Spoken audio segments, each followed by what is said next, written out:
And now I'll be sharing this next session. And it's a great honor to have now our distinguished speaker, Professor Zhao-Bang Zeng from North Carolina State University. Professor Zeng is a world-leading expert in quantitative genetics, biometrics, and statistics. He holds a PhD in genetics from Edinburgh, Scotland, and his research is focused now on developing models and methods to map QTL and assess gene interactions, multi-trait analysis, and genome by environment interactions. He's also a creator of the well-known QTL cartography software. Today, Professor Zeng will present his lecture entitled Integration of Multiomics and their interaction in predictive models. Please join me in a warm welcome to Professor Zeng.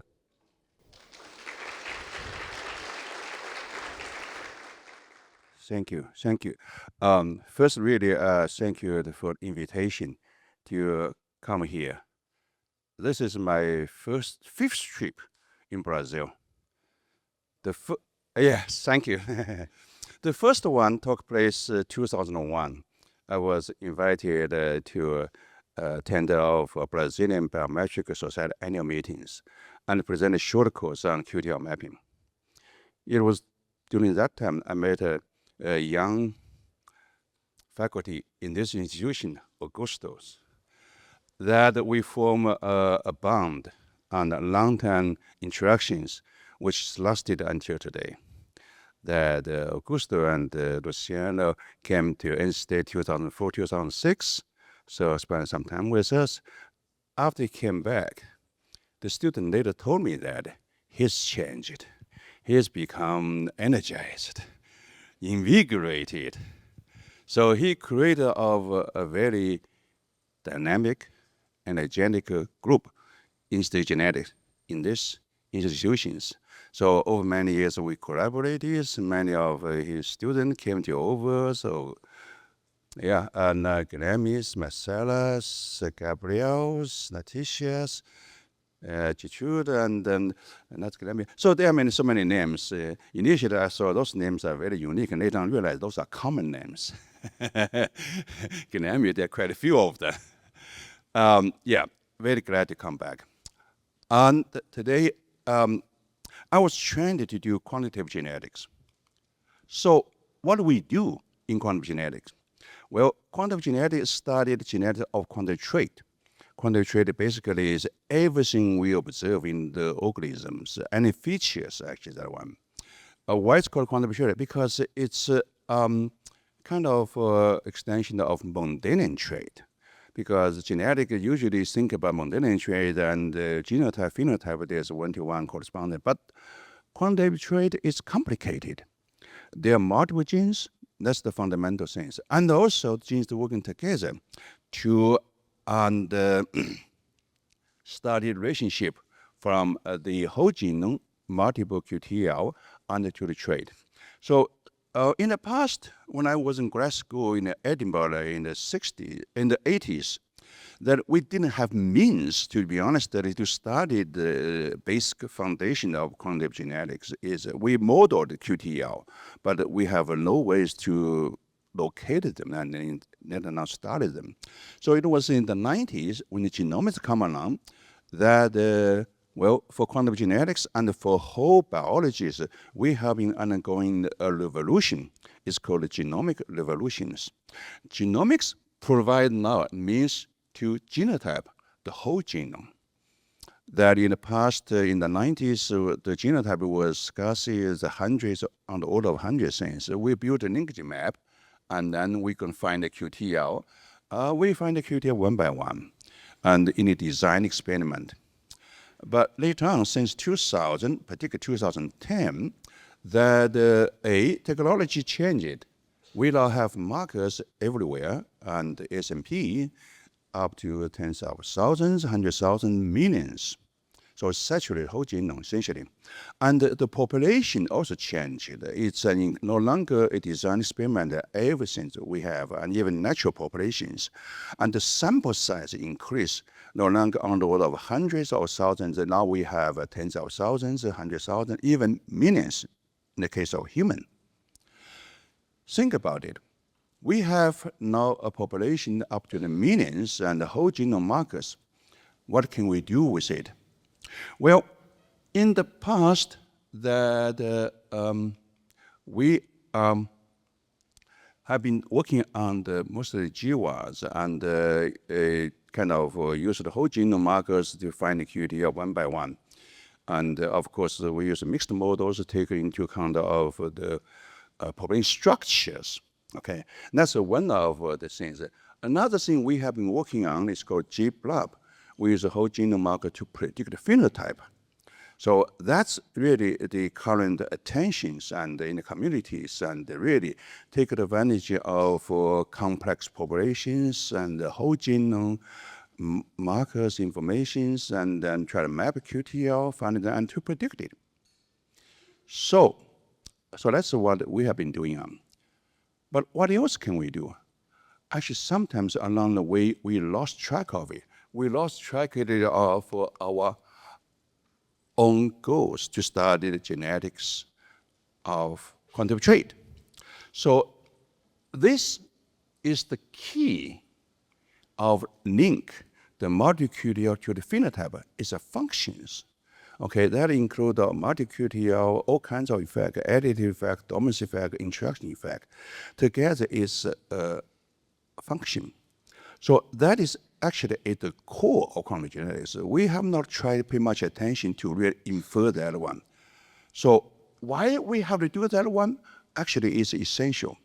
If you're really interested on the basic biological question, any question you think about, like heterosis, population structure, actually those questions are really actually in the minds of a lot of people working on the evolutions, working on the general biologies. Those are the things we want to know. We want to know how the effect on the phenotype and how is that actually the one. In order to do that one, we really have to go to that one because that will bring us the key. Yes, we do need to find the QTL. We need to find the QTL in the part that we do work on.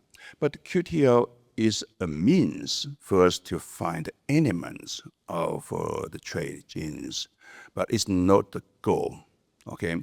I think the goal is to find the whole genetic systems. So that's what I've been talking about, how to really get you understand that one, and by illustrating the example, and to say how can we answer the basic biological questions. So that is what we can turn attention to. Why? Because now we actually has lots of data, very good data sitting in the databases, which is underutilized. People roughly find the genes, good, and then do predictions, do all kind of prediction. Prediction phenotype is only one function, not only function. You should not judge the methodology based on prediction only.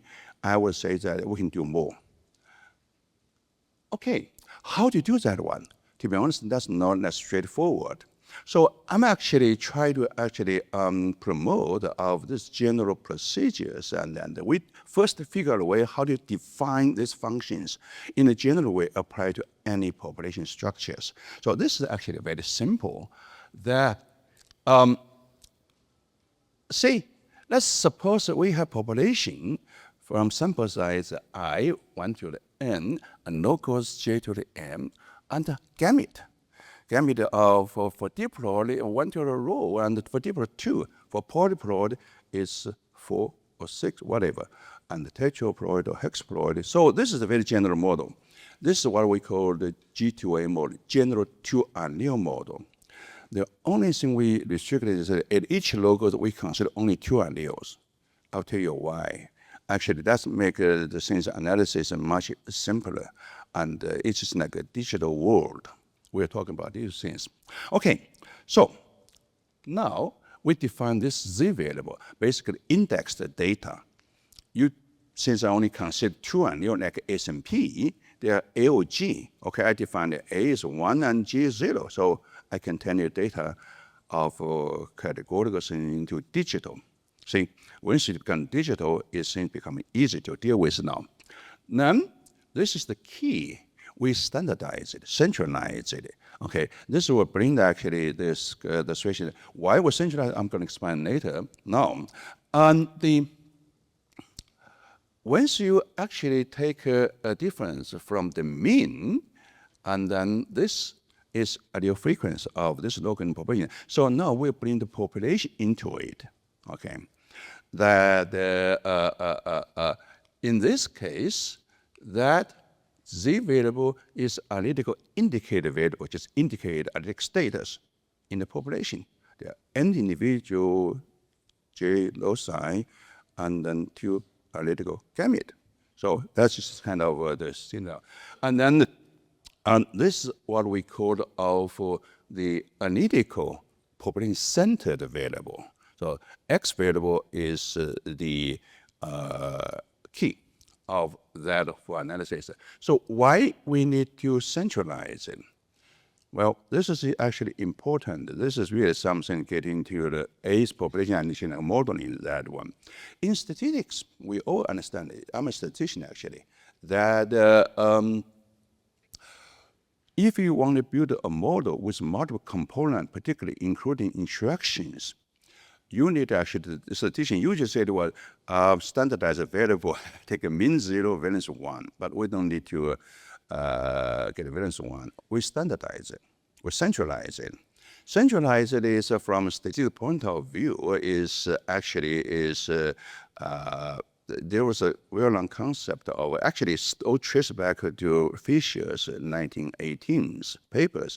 It's based on ANOVA and orthogonal partition of variances, so on and so forth.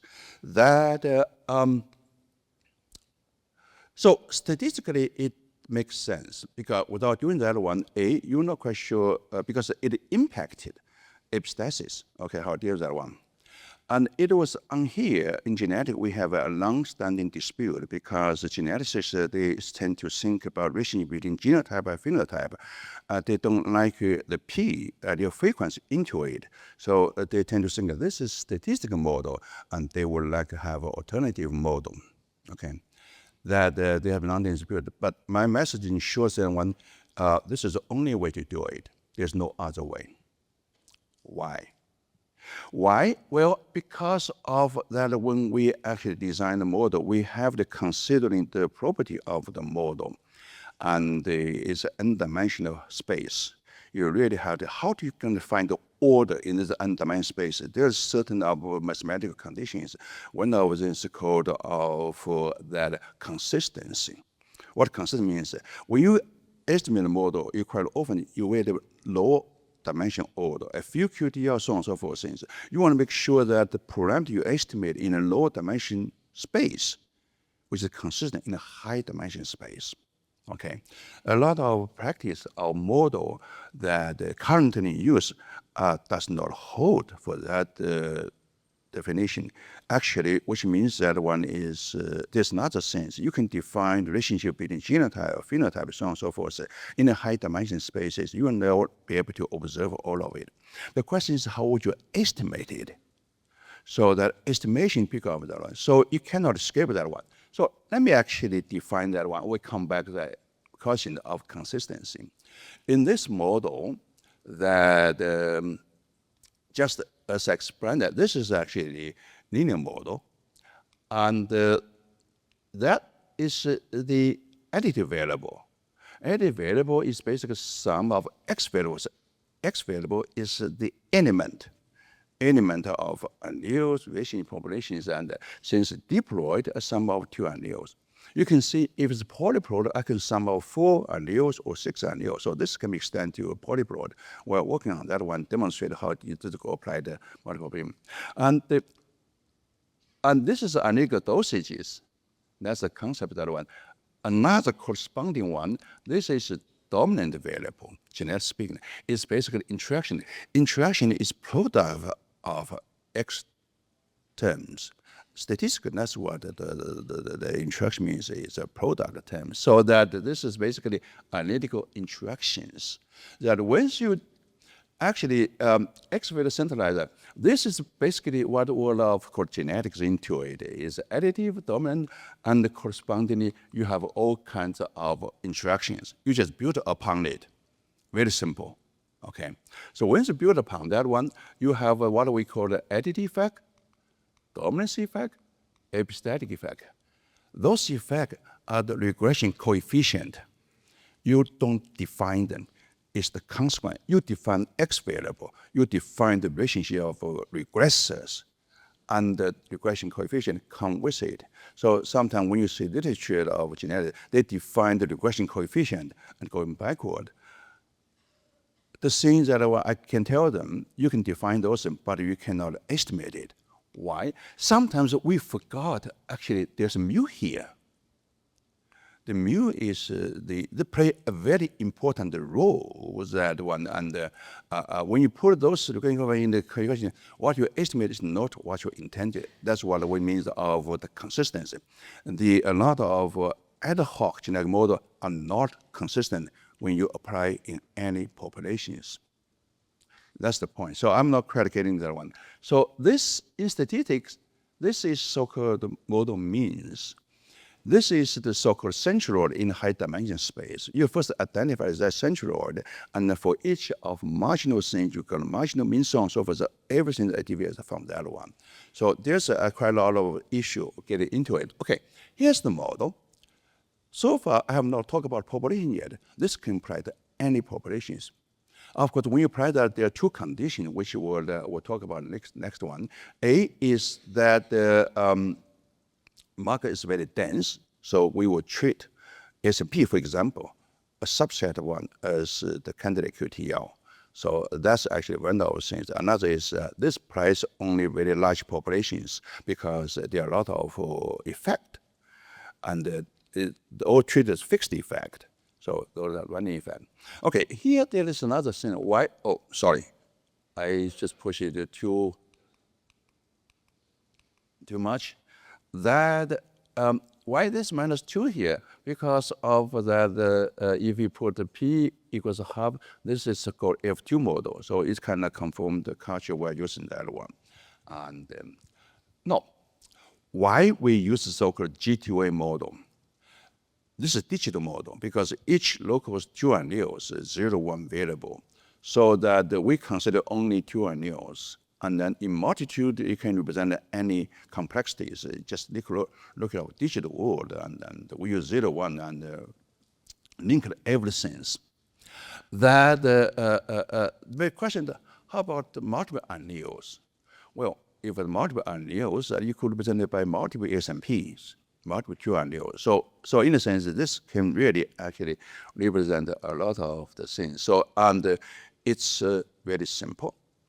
It can apply to a variety of situations, so we can talk about that. There are a lot of advantages that is very easy to set up, and apply to any populations. And then there are a lot of detail we need to figure out. And the digital model is much easier to keep track of it, and it's a very conventional. So that by modeling, we are actually inferring the whole relationship, genetic structure between multiple allele, but multiple QTL with the phenotype. And then their whole genetic relationship is represented by that functions. That actually is the beauty. It can apply to any populations. Now, how it's going to apply to practical data analysis? So I have to say that here we made two assumptions, assuming that the data come with dense marker, because this approach is somewhat different, because traditionally when we talk about QTL mapping, we have first talk about design experiment. According to designs, we'll keep track of the relationship of the alleles in the populations. That's concept so-called identity by descent. But here, we're talking about identity by state, ABS, because we're working about the ATCGs. That we are thinking about that we have ATCGs everywhere in the genomes. We're assuming a subset of it, small subset of it are true candidate QTL, so markedly dense, so that the relationship is specifically based on alleles. So that will be the concept of the ABS. So we're not actually keep track of the IBD in the populations. That's one of the things. So it works with only the data in the very dense market and also very large population because it's a parameter-rich model. Could be how many? Could be hundreds of the parameter values. So the sample size has to be on the order of thousands at the least, maybe tens of thousands. The more the better. And since I have not talked about what population, it can be any populations, that complex population structure, multi-populations, breeding populations, even natural populations. As long as you have those conditions met, you can estimate it. It still makes sense because you got dense market, so on and so forth. And also, statistically, it can be a little bit easier because since we're only treating the SMP as a candidate of QTL, we use a statistical method called model selection. We're going to use methodology, select a subset as a representative of QTL, and then treat those SMP as candidate of QTL alleles, and then we will estimate relationship of those QTL allele in the population to estimate all of those parameters, additive, dominant, epistatic parameters. So the relationship is just right falling in place. So that's basic ideas. So what kind of statistical method we're going to use? So we actually published a paper on this year. I will recommend you check it out. This paper is really represent our kind of new thinking of quantitative genetics that emphasize of inferring of the genetic functions, the whole functions, and then as entities, that most of details are in there. In this paper, we well, statistically, there are a lot of ways to do model selection, so there's no only way.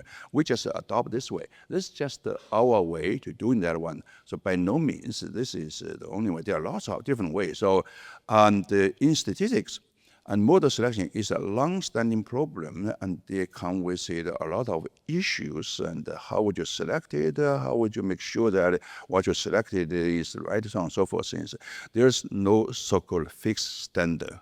Okay, that's another thing we need to be aware of, that we have to deal with it. So the method we adopted is called Nassau. Nassau is a very common selected one. It's basically come with a very efficient algorithm. The forward search can deal with large data size. Essentially, the one among the basic idea that when you select a model and then take regressors, Nassau is basically shrink. Use shrinkages and shrink a parameter space downward. And a lot of small variables, with regression coefficient shrink to zero. So then you just only care about those non-zero results. So that's the basic idea that one by achieve model selections. The computation is very efficient, but not so that you could come with a lot of tuning parameters, so you could select very different models from one data set. On top of that one, we actually also advocate a so-called stability selection. Stability selection is because here our model inference is the subject because we want to infer that function. That's that. Of course, we worry about the prediction, but as I said, prediction is not only the goal. We cannot hold that in judgment. Okay. That stability selection essentially is a resampling approach. You just split the sample, intentionally create, when you split the sample, you actually reduce sample size. You create a noise. Intentionally create noise, and you select a model. You select a number of models with added noise, and to see which variables consistently selected, you just choose top subset from that one. So the variable selected tends to be a little more so-called statistically stable. Because in statistics, we have to deal with the sampling effect, and then the statistic is data science. Data science, the data comes with error. So the error is a bigger part of it. So we always consider of the single versus noisy. Sometimes when we deal with very large data set, we forgot about the noisy issues. We tend to over-select and then overfit. And yeah, that's basically the idea, that one. And For details, you probably check on this papers that one. And okay, let me talk about specific example how it applied that one. It was actually through analyze this data, we actually fashioned the procedure. Actually, we use the idea to other studies as well currently. This is a very good data set and also very good subject. It's about heterosis. It's maize. Okay, maize is really enormous. It's phenomenon on the heterosis. Basically, heterozygotes and the hybrid is really vastly outperform the parent. That so I have to tell the importance of heterosis and parent breeding. You are the guys and know much better than me, and so our collaborators, a group in China, that they established these populations. They were started with 24 divergent lines, maize inbred lines. They selected, and then intercross among them, create of crossover things, and then basically it's like a magical lines that one multi-way crosses, and after that you mix the whole genome, and then you're going to start solving, and build to become imbalance. They built a panel become imbalance about 1,400. That's very big. From this 1,400, they select a subset of 200, and the lines served as a female lines, and the cross of another panel of 30 male lines, which is presumably genetically very different. So that 200 versus 30, 6,000, they create 6,000 hybrid. Okay, so essentially one is that this is inbred hybrid genotype, of course, dictated by the parents. So your parents, the HSMP, if they are the same, and then the hybrid is still the same. If they are different, hybrid is heterozygous. So that, and of course, the phenotype, those parents and hybrid together in 5 locations of China. So it's very well executed experiment, a very large amount of data. So if you look here, this is some of these trait of distribution, particularly here. This is something year weight. This is a parent. One is a male, another is a female. This is a hybrid. They are not overlapping even. Actually, this is a huge amount of heterosis. If you look at that, the means around 100 here, the means around 250. If you look at the degree of heterosis is 150%.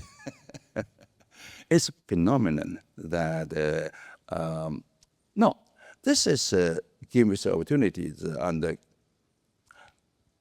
my collaborators, they came to NC State and tell them what to do, and then, to be honest, they couldn't do what I have told them to do. They just do like everybody else. They analyze data through GWAS, GBLOB, GWAS find a lot of few QTL, and GBLOB they can predict functions. That's it. They published. They published in 2001. When I saw that paper, to be honest, I was horrified. You guys missed the opportunities. You got so good data. You didn't learn very much. They think, I can predict it. I can predict these things. That's all what I need. I say, Jesus, this is a lesson. If you look at any data, there's so much you can do. Okay, that's my message today. Okay, here is, I'm briefly talk about, I already discussed that nature, that one is, okay, this inbred line, yeah, they got the whole genome markers, SMPs, and this basically shows that for heterozygote, yep, if it's a parent's homozygote, it's homozygote, parents is different, the heterozygote, so on and so forth. And this is Z variable, this is X variable, which I just talked about. This we defined for the whole population, for the parents, from the offspring, we treat of that 6,000 and parents as one entity. We treat that one, and this is the G2A model, which is I just talked about. It has additive effect, dominance effect. For epistatic effect, we only consider additive. We kind of ignore the additive dominant. Why? I can show mathematically they are not important. For example, if allele frequency half, they don't contribute to heterosis, so on and so forth. So in over here that they do contribute to it, but it's in a minor role. So it's not important, which actually we did will show that one. So that which I have or talk about the rationale of this model, why we're doing that one, so on and so forth. And then we apply that to this data. That now heterosis. Heterosis is the difference between the F1 and the parents. Parent take a mean of it. So that's what we actually observe those phenotype on a number of traits. And then here, since we derive a model, we actually could modeled genetic component. That's the advantage of that one. Essentially, this genetic component, we can estimate our genetic component. It's involved A and D and AA. And this is a W tilde, V tilde, so on. This W tilde is basically is corresponding W for F1 and the parents. Essentially, that's what this is. Now, we figure out what are they. Very simple. W tilde, 0, regardless of what parent. Well, because additive doesn't contribute, because heterozygote, that when you subtract the homozygote effect average out. So that's expected. How about the heterozygote? Well, if that parent genotype is different homozygote than so heterozygote. If it's heterozygote, yes, this V variable is 1, otherwise 0. So, yeah, and regardless the analytical type of each parent, as long as heterozygote, and we will have additive dominance effect. How about the additive interaction? Additive interaction that A is that for that hybrid, the both parents has to be different homozygote. If one of different, another same, you don't have interactions. Okay, when both loci are different, so they are segregating. They are heterozygote, that one. Only in that case, it will contribute to the epistasis. There are two configurations, so they actually two direction, bidirectional though. In one direction, that you will have adiabatic interaction. Another, you have adiabatic interaction negative. So this has important implications, okay, about the interaction of rules. So that I'm only show the result, jump to that one. There are a lot of details analysis that since I model is the one, it's very interesting. Here, I measured for parents heterozygote, I observe heterozygosities, okay? And I can, by showing the whole data into this model, not so stability selection as a subset, I can estimate of the effect of N and D, AA, so on and so forth. And once I estimate that one, I could actually estimate of the contribution of one is dominance, another is epistasis. Okay, I can estimate all of those things. And then in this way, I can see which one is more important. Okay, that's the ideas. That's the genetics. By working with a model, you can answer a lot of questions in details.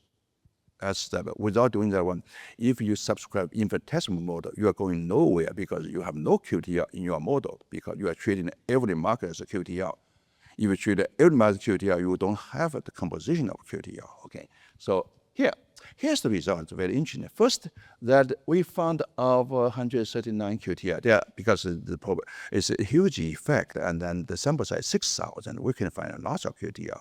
We can find a lot of different model, and we also the epistasis about actually in this model about 200 pairwise of that internal one. So that there's one particular problem that of this approach is that you could actually end up select a lot of different models. So model selection is very different. So we actually tried a different model actually that a different model genetic details may change, but the pattern will stay the same. So the things we talk about today, actually they are consistent. Just first message, look at the effect, additive effect, dominancy effect, episodic effect.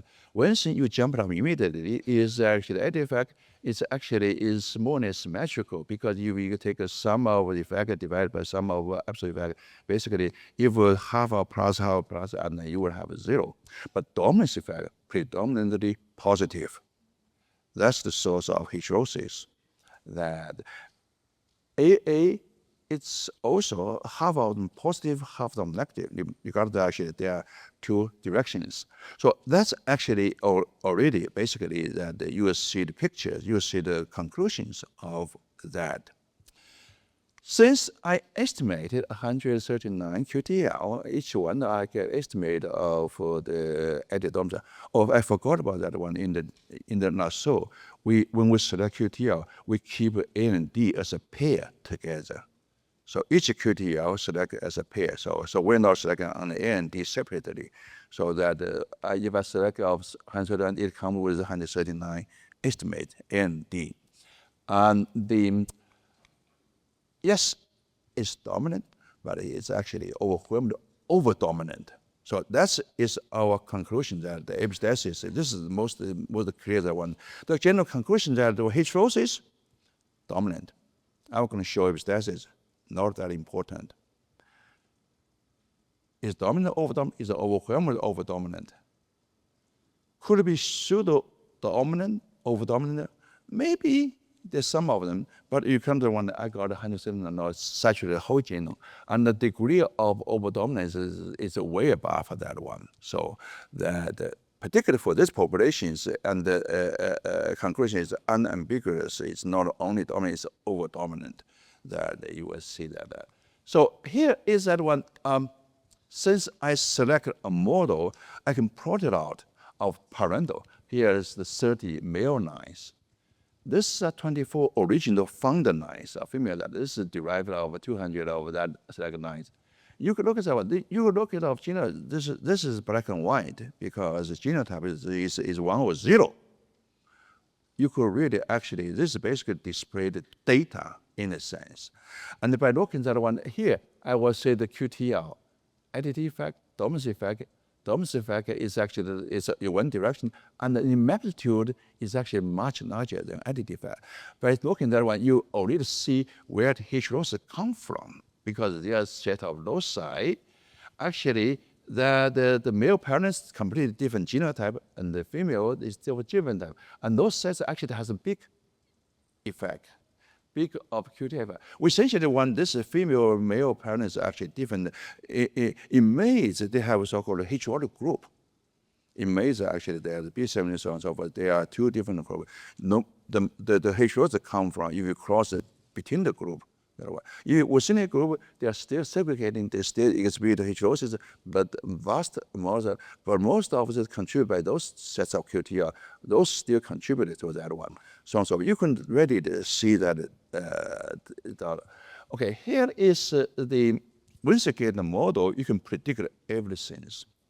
That here, this is the fit of observed phenotype of the male-female populations and the hybrid, and compare with the estimated from the genetic model. And this is a fit of different, and this is their difference. The difference is heterosis. This is at the fit of that prediction, so-called that one. It's as good as GBRAP. So that because actually we all knew that now, so can do predictions, so on and so forth. And so prediction is not is good, particularly for breeding. You want to predict it. But my message is that prediction is not everything, because this is what I observe in the community. They treat prediction as everything. That's underestimate power of quantum genetics. And this is actually the basic message of the basic result of it. Since I observe this is heterosis for 6,000, I got 6,000 hybrid. Every hybrid has different parents, so have different heterosis, because they got 30 by 200 is this is a complete factorial design data, that one. And by that one, I also also the composition of component of that one. This is a fit of observed estimated, which is actually fit very well. More than that one, we actually see of what is the contribution from dominance versus epistasis. Look at that one. This is 0. Epistatic contribution is positive, negative, around 0. In terms of magnitude, they are small. Whereas the heterosis is from 100 to 500. So most of heterosis we observe 100, 150, 200 is from dominance. If you just look at among the sheer amount of magnitude, this is from 100 to 200. This is around 0. So I don't need to give you quantity, how much proportion that one. This is basically blown away. So that's basically my message is we also worry about that. There's all debate, heterosis, so on and so forth, and so on. It's only through modeling we'll be able to really actually understand better of what's going on. Okay, that there's something else. This is very interesting. There are a lot of results. I'm going to tell part of it. I got quite a number of traits. This is a number of traits. Actually, there are a lot of traits observed that one in terms of the days of tarsal, so on and so forth. We all measure that through the modeling. We measure degree of heterosis and the say for a few traits, which is the yield-related degree of heterosis is 100%, 150, even 200%. But there are one other traits which is about actually 20, 30% in that ranges. And days of tarsal is negative because of the earlier. So that is really uniform. For genetic composition, we actually, this process something, we actually, that each trait, we obtain a model, and we want an additive effect, dominance effect. We actually measure the degree of dominance, because we're interested in degree of dominance, mean degree of dominance of each trait. And then from a QTR versus mean degree of heterosis. There is actually overwhelmingly that one. So this is due to what? Due to dominance, degree of dominance. Selection. Okay. This shows that one is hybrid breeding has been practiced over a century. It did a tremendous, really, really great job to select heterozygotes. And since selection is also primarily on the yield, so that actually explains the amount of mean degree for dominance, so on and so forth. So this is really shows that one and the kind of nature biology and show the signatures of the artificial selections so here's my last slide of that summarize that yes, we can do predictions. Since I extract the model, of course, I can do prediction of every sub parents, hybrid, so on and so forth. So that one. More importantly, genetics. We arrive a model. It would actually expand the nature of the heterosis. We find, of course, QTL. Yes, we find QTL. We find lots of QTL. The important, there's general tendency that in the community that since we got lots of QTL, now we got a concept of so-called major QTL versus polygenes. Major gene versus polygen. That's a little too simple abstractions. And we have many. We have many could be infinite, but not a tesma. Okay, the problem infinitesimal is not about infinite. That's really the issue. It's a tesma at the issue. To be honest, if you regard tesma, you are not going to worry about of individual QTL. So that so this is very important.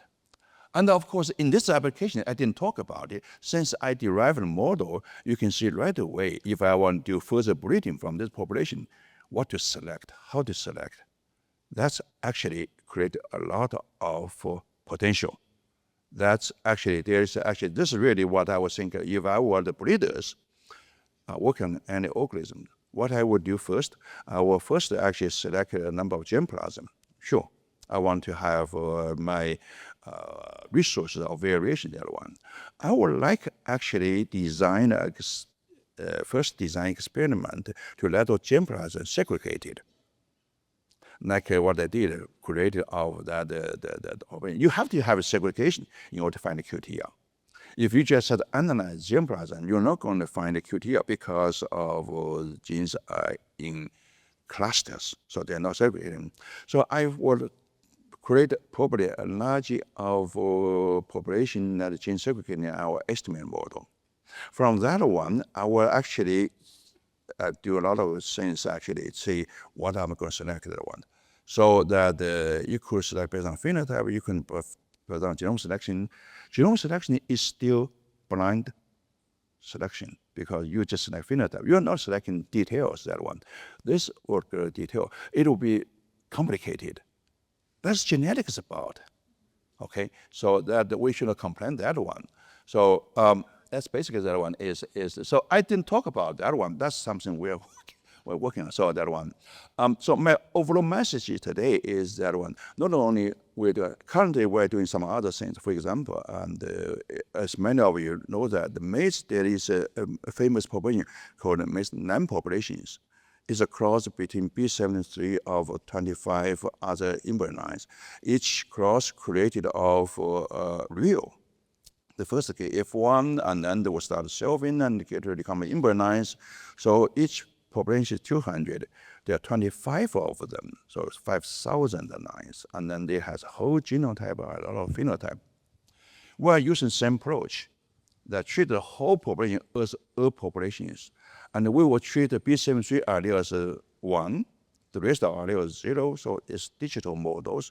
It's only homozygote, we can estimate additive effect, epistatic effect, so on and so forth in that one. There's a very interesting finding. I didn't get result because it's so preliminary. I'll just talk about that one. Though we find a lot of QTL, yes, we find a lot of interactions. The finding we find out is very particularly interesting. Within each allele, that additive variance is most of their range. Epistasis is smaller, minorities. But if you look between the population, between the 25 population, there's genetic component. Well, first thing the one is, if you look at the overall populations, the between population expand most of the variation, 3/4 of that. Why? There are more pairs between the populations. So each real, the variation is only by expand 1% of total variation. So most of genetic analysis are within the real find genetic QTL, so on and so forth. There's never been a study between the populations. We don't know how. Actually, we can. Very interesting that one is actually, when you look at between population, majority variation is epistasis, whereas additive phenomena. This is very interesting that it has a very important implications to the adaptations. If you look at 25 line diversity one, genetic structures, if you only analyze those 25 line, you cannot estimate genetic composition because of gene complex. Only through the NAM, through gene segregation, you find the QTL, and then you estimate amount of variation. You find actually at the QTL level, there's a significant amount of variation is due to epistasis. There is actually a very important theory, it's called right shift balance theory, expanding adaptations.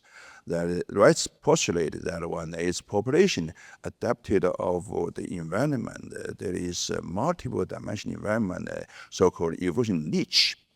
Every niche has its own so-called fitness plateau.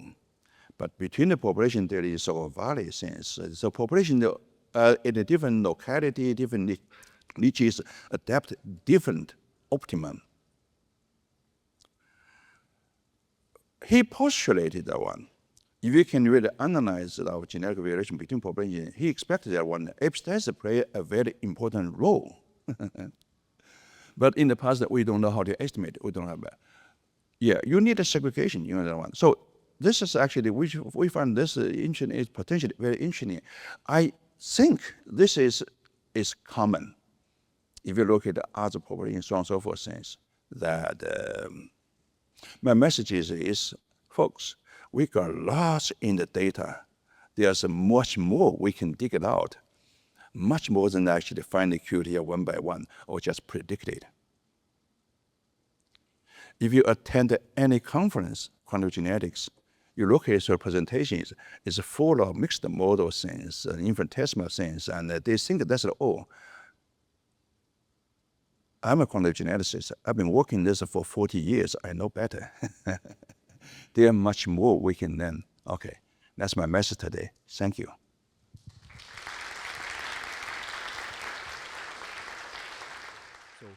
Thank you very much, Professor, for your presentation. And now we have some time for questions. Anyone? So first of all, Zhao-Bang, thanks very much for coming all the way to Brazil to give this disruptive and game-changing talk. It's just impressive, as almost everything you did. So just, I have actually two comments. I have 1,000 of questions, but I'll just say only two. First, the population, you were talking in the beginning, you made the two assumptions between the number of individuals and the number of markers. What about the genetics of it? We are assuming that the population is, could you elaborate a little on that one? As I said, that one, this model can apply to any populations. Population can be complex, can be structured. The beauty of this one, you can use statistical model to fit that population model and come back to study the structures. That's what I talk about, that one. So that because the way we employ is called IBS, identical by state, we're treating ATCG as alleles. So that unlike traditionally, we talk about structures, we talk about IBD, we infer the genetic relationship identified by descent, establish local, so on. So that's what we do QTL. Is an experiment. So that one, as again, we now have our data now is totally different from before. That we have big population, like human population, for example, that 5.4 millions, and the whole genome markers. We can just plug in this right away. Not only we can find the QTL, we can find the structure of that the QTL.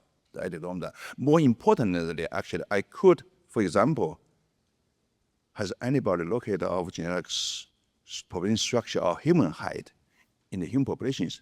Nobody. It's in the data. I'm going to do it. I can look at the population structures in terms of QTL that is worldwide human. That's the beauty of it. So in terms of relationship, it can be anything. That's the model is about. But this is just fantastic. The second one, so we should apply this one for orthogonal species as well, because the basis for heterosis is supposed to find more epistasis, A by A epistasis. So that would be a next step to understand, because evolutionary changes. So that's right. Open my minds about a number of hypotheses we can just investigate. Yeah. Exactly. It's actually, this has a lot of potential. We are actually, there's so many data already out there. For example, there's project Genome to Field, and then there's big project initiated by USDA, and so we're going to do that one, and about G by E, because that's all of us other one. And also that if you have populations that has history, has time, for example, in Bernard, I would actually, honestly, I talked to Corteva. You got, what Pioneer has of early lines, if you have our select, you will put those genome sequence or genotype, and then put those in the field now, measure with the other lines. I could derive a model to tell what happened in successive time, how that selection changed that one, what caused that changes. I propose this, and they're not interested. They're not interested is not because they're not doing that. They may doing that, but they're not probably interested in doing with me, I guess. Oh, it's okay. Good luck. Okay. Thanks again. Thanks very much. Yeah. I want to just expand on that last question there. I actually do some work on hybrid wheat and a project started by my predecessor. And I think one of the challenges is identifying what heterosis, if any, is present in hybrid wheat. It has been very difficult for us to identify from just due to G by E effects. But I'm wondering if this is a potential model for actually determining, we've tried different things for determining heterotic groups. Right. And I have quotation marks going here. But I wonder if this is a model that could potentially be a better way for us to identify potential heterotic groups. Absolutely. That because maize, they have been doing that for a long time, so they know what the heterotic group. A lot of the organisms and people try to use hybrid breeding scenario and then try to identify heterotic group that uh, traditional, even the maize, actually, I remember 40 years ago, they will use isotype markers to try to identify heterotic group with genetic markers. And they just basically that's the diversities, but only after you find the QTL. Absolutely, that one is the show. When I show the male and the female parents, once you identify, you see right away what caused the heterosis.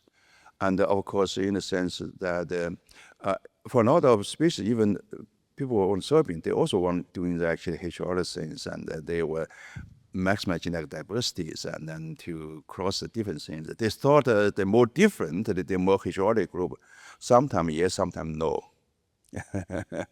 And the sweet potato as well. They try to do that one, and yeah, that's a very interesting question. And definitely that's a question that should be answered through the system point of view, not individual small sets of QTL. That's only give you a partial answer.